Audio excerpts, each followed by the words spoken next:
Hello all.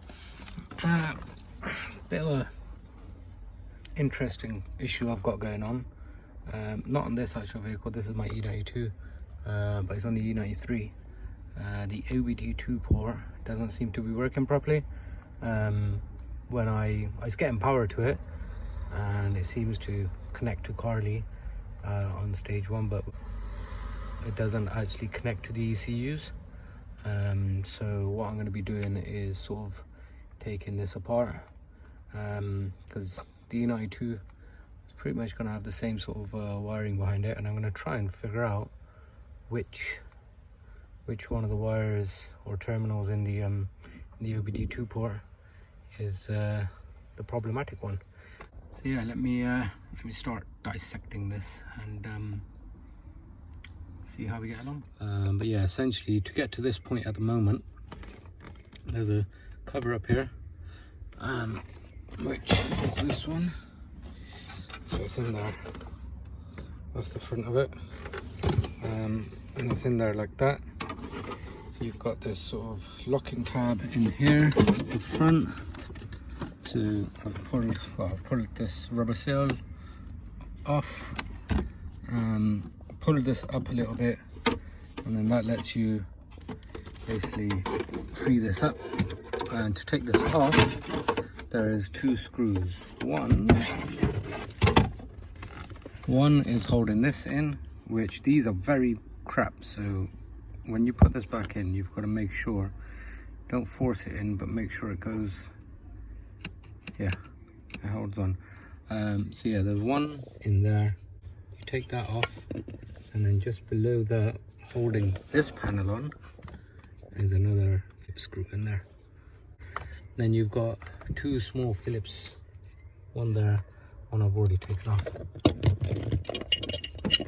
and that lets you take off the diagnostic port, the OBD 2 port. You'd also do this obviously if you wanted to change the OBD 2 port, you can use it for that.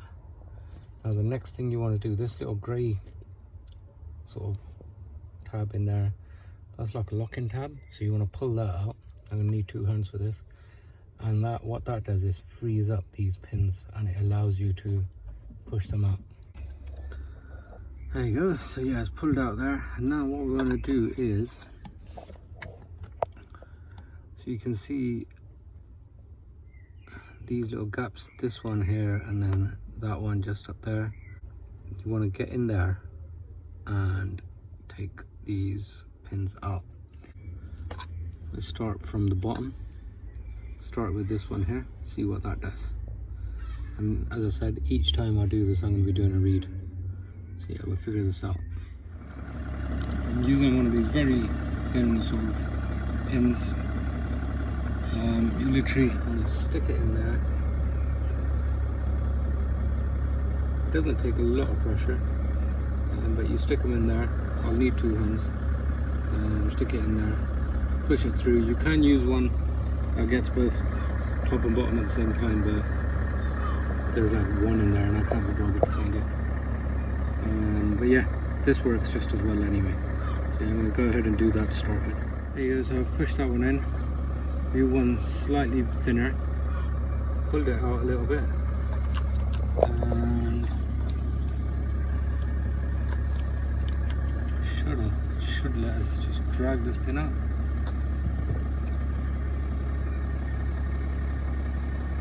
There you go. There's one up. And essentially what you're doing is, those sort of metal bits, top and bottom there, you're pulling those out. You're pushing those in. They're the sort of locking pins. So right, yeah, let's see what this does for us. And the next candidate is this yellow banana colored wire, banana and white, which goes just here next to the brown one. So this, I started from this blue and green one, blue and greeny yellow, then that one's empty, then this is the next one, the banana one, next to the brown wire. And this is, I've just checked this, and I think this might be the culprit. So I'll show you exactly what happens. Right, so this is the issue I'm having. I'm obviously using Corley here, and it connects up on this bit fine, but when it gets to this bit, it just doesn't go any further. Essentially, it just goes, yeah, up and down like it is now. If you're using ISTA or IMPA or whatever, it might be a little bit different for you. It'll probably show you, you're connecting, you're getting power in, but it's not actually getting any communication with any of the modules.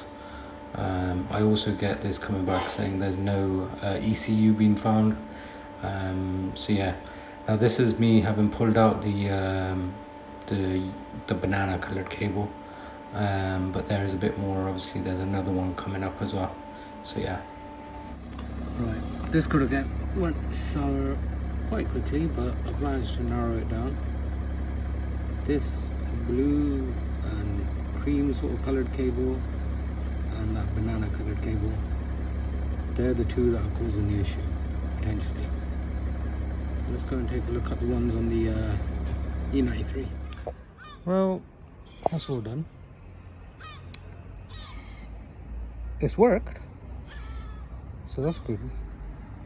But these are the two pins that have come off, and I can't really see anything wrong with them. Apart from that top bit that I've had to yank to get off.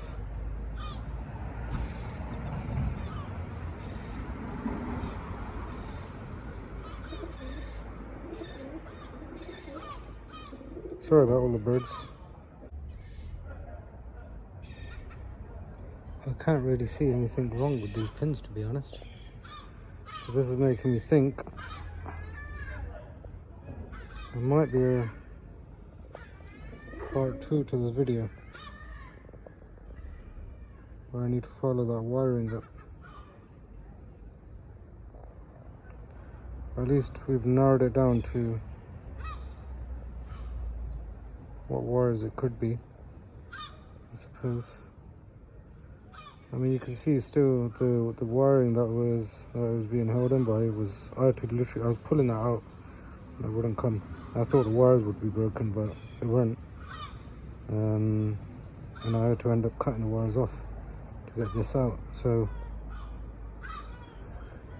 yes, an interesting set of affairs. So yeah, we'll see. But for now it's working, so yeah, hopefully that's how it'll stay.